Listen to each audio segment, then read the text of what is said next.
Holidays nale, adu namma GT Holidays da. GT Holidays, South India's #1 travel brand.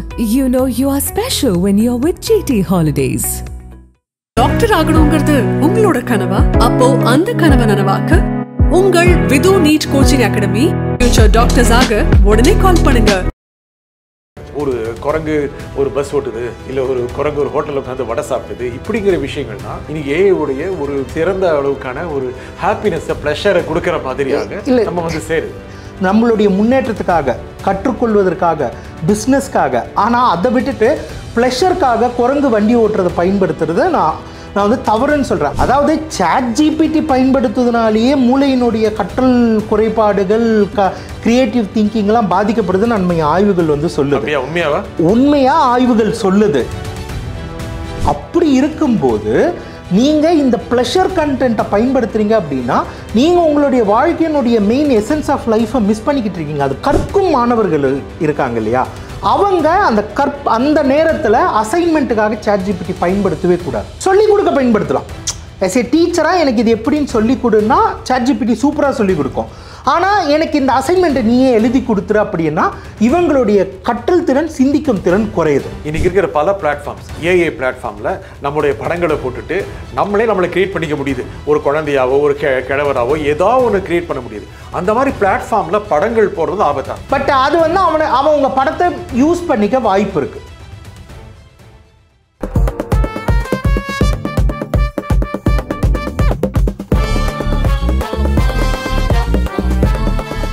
வணக்கம் ஆகாயம் நண்பர்களே.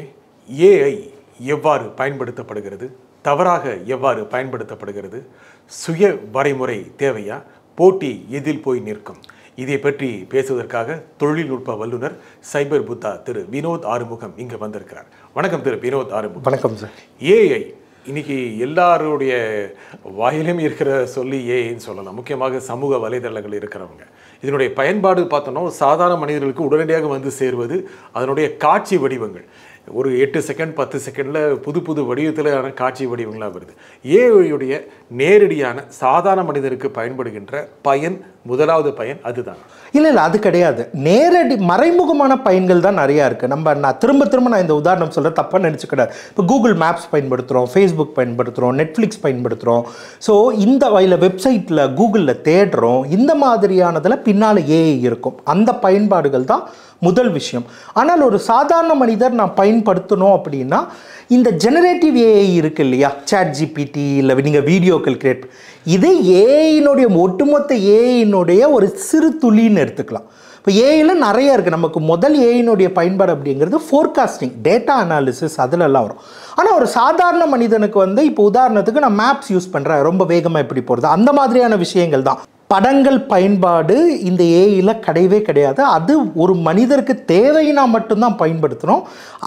அதுவே முதன்மை பயன்பாடு கிடையாது. அது தேவையும் இல்லை எல்லா மக்களுக்கும். இப்போ சாதாரணமாக நம்முடைய சமூக ஊடகங்கள் இருந்தோம் அப்படின்னா, முக்கியமாக ஒரு இன்ஸ்டாகிராம்லேயோ ஒரு ஃபேஸ்புக்லேயோ இருந்தோம் அப்படின்னா முதல்ல நமக்கு வந்து சேர்றது இப்போதைக்கு இருக்கின்ற எல்லாருமே கன்சியூம் பண்ணுற நுகர்கின்ற அம்சம் எதுன்னா படங்கள் உருவாக்குறது. ஒரு குரங்கு ஒரு பஸ் ஓட்டுது, இல்லை ஒரு குரங்கு ஒரு ஹோட்டலில் உட்காந்து வடை சாப்பிடுது, இப்படிங்கிற விஷயங்கள் தான் இன்னைக்கு ஏஐடைய ஒரு சிறந்த அளவுக்கான ஒரு ஹாப்பினஸை, ப்ளஷரை கொடுக்குற மாதிரியாக நம்ம வந்து சேருது. இல்லை நீங்கள் ப்ளஷர்னு சொல்லிட்டீங்க, அதுவே தவறு தான். இப்போ நம்ம வந்து இதுவே கற்றுக்கொள்வதற்காக பயன்படுத்தலாம், பிஸ்னஸ்க்காக பயன்படுத்தலாம், நம்ம ஒரு விஷயங்களை ஆய்வு பண்ணுறதுக்காக பயன்படுத்தலாம். இப்போ உதாரணத்துக்கு ஒருத்தர் வந்து என்ன காலேஜ் அவங்க பையனுக்கு தேர்ந்தெடுக்கணும் அப்படிங்கிறத பற்றி ChatGPT பயன்பாட்டில் ஆய்வுகள் பண்ணலாம்.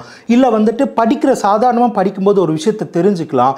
இல்லை தன்னுடைய துறையில் வந்துட்டு அடுத்த கட்டமாக நகர்வதற்கு, இல்லை ஒரு இப்போ வந்துட்டு நிறைய பேர் ஒரு எக்ஸ்ட்ரா இன்கம் பண்ணலான்னு நினைக்கிறாங்க, அதுக்காக ஒரு ரிசர்ச் பண்ணுறதுக்கு, இப்படி அதுவே நடைமுறையில் ஒரு சாதாரண மனிதன் பயன்படுத்துறது நிறைய இருக்குது.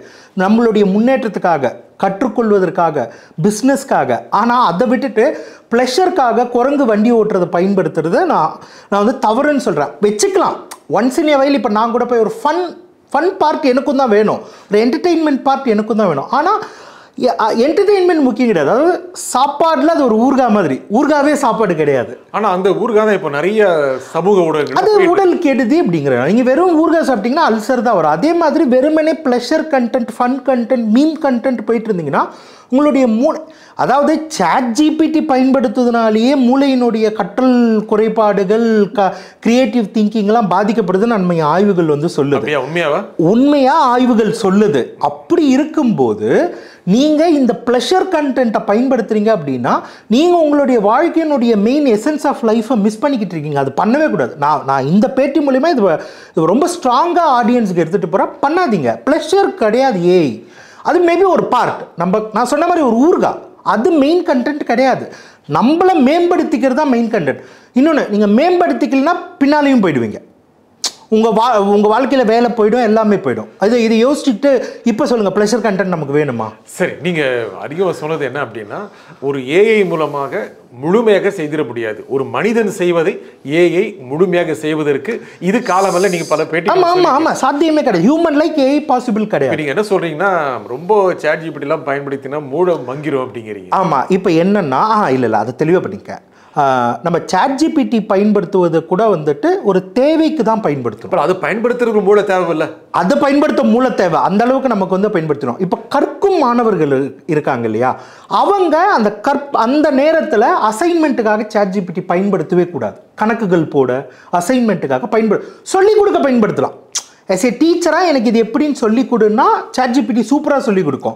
ஆனால் எனக்கு இந்த அசைன்மெண்ட்டை நீயே எழுதி கொடுத்துரு அப்படின்னா இவங்களுடைய கற்றல் திறன், சிந்திக்கும் திறன் குறையுது. இப்போ நீங்கள் நமக்கு டைப் பண்ணி ஸ்பெல்லிங்கே இப்போ வர்றதில்லை. கவனிச்சிங்களா?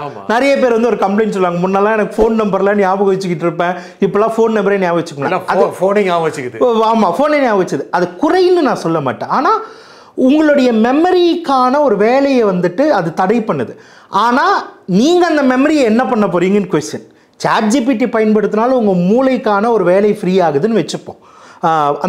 அந்த மூளையை நீங்கள் வந்து எதற்கு பயன்படுத்த, சும்மா வச்சுக்கிட்டு இருந்தீங்கன்னா கெட்டு போயிடும். நீங்கள் இப்போ என்ன சொன்னீங்கன்னா, தின வாழ்க்கையில் பயன்படுத்துறதுக்கு தான் நிறைய விஷயங்கள் இருக்குது, சும்மா அதை படம் பார்க்கறதுக்காக பயன்படுத்தாதீங்க அப்படின்னு சொல்கிறீங்க. தின வாழ்க்கையில் பயன்படுத்துறது, இப்போ நான் ஒரு வெப்சைட் செய்யணும் அப்படின்னா ஒரு வருஷம் முன்னால் வரைக்கும் நான் அதுக்கு செய்யக்கூடிய திறமை வாய்ந்த ஒருவரை அணுகி எனக்கு பண்ணி கொடுங்க அப்படின்னு. இப்போது கொஞ்சம் எனக்கு ஏஐ பயன்படுத்த முடியும் அப்படின்னா நானே ஒரு 10 நிமிஷத்தில் ஒரு வெப்சைட் செஞ்சிட முடியுது. என்னுடைய மொபைல் ஃபோன்லேயே ஒரு ஆப்பே செஞ்சிட முடியுது. இது வளர்ச்சி இல்லையா? இது நம்ம ரெண்டு விதமாக பிரிச்சுக்கலாம்.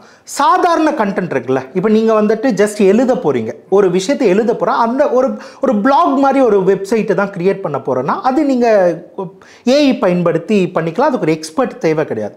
ஆனால் ஏஐ பயன்படுத்தி எனக்கு எந்த வெப் டெக்னாலஜியும் தெரியாது, ஆனால் நான் ஒரு பேமெண்ட் கேட்வே இருக்கிற மாதிரியான வெப்சைட், அதாவது இன்னொருத்தரோடு இன்ட்ராக்ட் பண்ண மாதிரியான வெப்சைட் கிரியேட் பண்ணுவேன்னு போனீங்கன்னா நீங்கள் பண்ணுறது தோல்வி அடைய வாய்ப்பு இருக்குது. அதுக்கு ஒரு எக்ஸ்பர்ட்.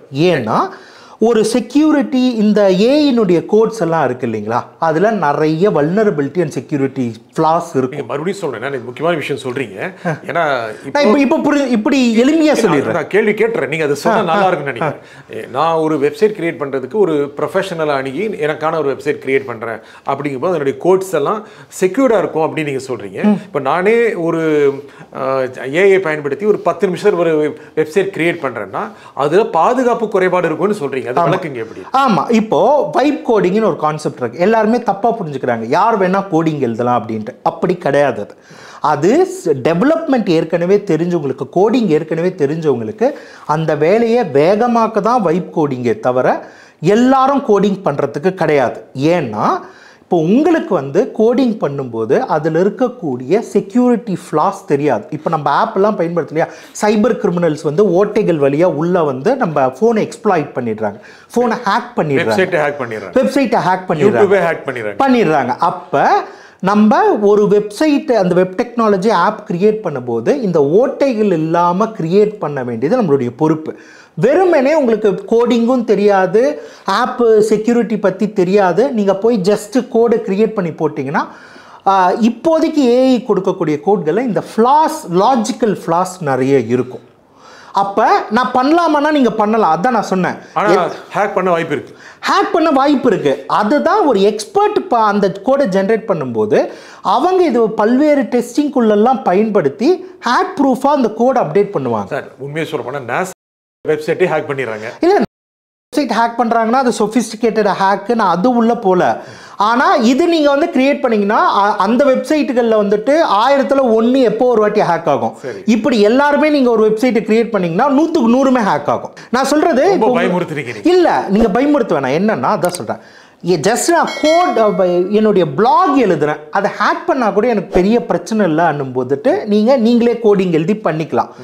ஆனால் நான் யூசர் டேட்டா வாங்குவேன், யூசருடைய இமெயில் வாங்குவேன், பாஸ்வேர்டு வாங்குவேன், அவங்க கிட்ட இருந்து பணத்தை டிரான்சாக்ட் பண்ண சொல்லுவேன். இந்த மாதிரியான ஒரு வெப்சைட்னா அதை நீங்கள் பண்ணாதீங்க, ப்ரொஃபஷனல் கிட்ட பண்ண சொல்லுங்கள். அவங்க ஏஐ யூஸ் பண்ணிக்கிட்டோம்.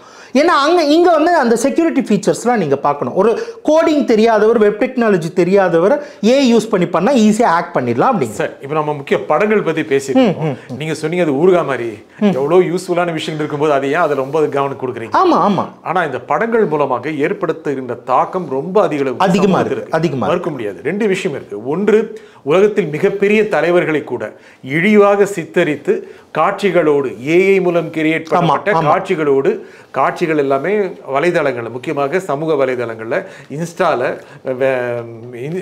ஃபேஸ்புக்ல எல்லாம் உலா வருது. இது செய்யறது ரொம்ப எளிதா இருக்கு இன்னைக்கு. ஆமா, அதுக்கு ஒரு வரைமுறை இல்லையா? அதுதான் நம்ம சொல்றோம். இந்த டீப் ஃபேக்னுடைய பிரச்சனையே நான் கடந்த 5 வருடங்களா பேசிட்டு இருக்கேன், யாரும் கண்டுக்க மாட்டேங்கிறாங்க. நம்ம தேர்தல் ஆணையத்துக்கும் தொடர்ந்து எழுதிக்கிட்டு இருக்கோம். என்னன்னா, பொதுவாக நீங்க சாட் ஜிபிடி இந்த மாதிரியான நிறுவனங்கள் போய் பயன்படுத்திங்கன்னா இந்த மாதிரி அஃபென்சிவ் அப்யூசஸ் இமேஜ் கிரியேட் பண்ணாது. அவங்க நிறைய செக்யூரிட்டி ஃபீச்சர்ஸ் வச்சு அதை தடுத்துருவாங்க. இப்போ நீங்கள் வந்து தமிழ்நாட்டில் ஒரு கலவரம் மாதிரி ஒரு வீடியோ கிரியேட் பண்ணிங்கன்னா அது கிரியேட் பண்ணி கொடுக்காது.